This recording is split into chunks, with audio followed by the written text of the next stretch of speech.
panahon. So, ang disiplina sa atong kagalingon hindi na itong balaon because maura na siya itong national coach na ito, Mr. Rodon, to be given to you this morning. Makawish ko ninyo kadawagan.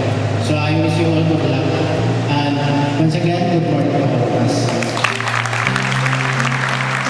Thank you so much, sir. So unta na din nato ini pagyason. Always bear in your mind na daon na kami primis sa iso nagpalusot.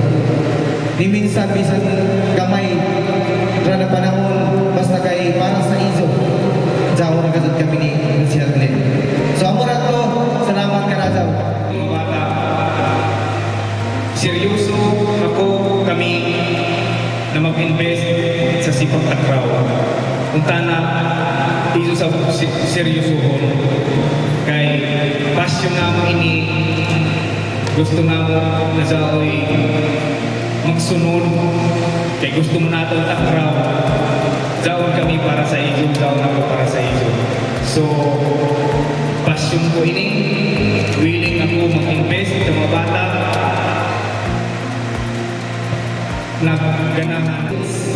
With years of experience and passion for teaching or mentoring, he has inspired countless players to excel through discipline, teamwork, and determination.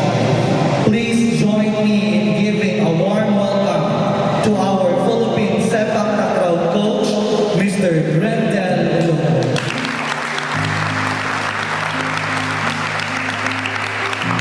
Praise God.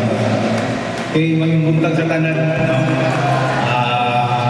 Mayong buntag ang Principal Sir Luke na Carde. Kasi nung kayo mo, suportahan ninyo ang inyong tinihato ang lungsod. And katulang salamat and to God be the glory.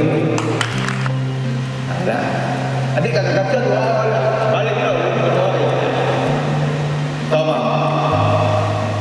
So kasagaran mo yun natin so finish siya is kailangan. Okay, good. 40 years na siya. Ikaw, mo kay pagduan nimo, diwan na lang nimo. No? But physically, si Koto ikaw mas strong ka. Makakimong kuha, complete na paggamit. You can take. So, some of the players, kaya abot ang kapasa doon, but dito siya nakita sa court. No? Not knowing na kinilang doon sa stressada. Thematically,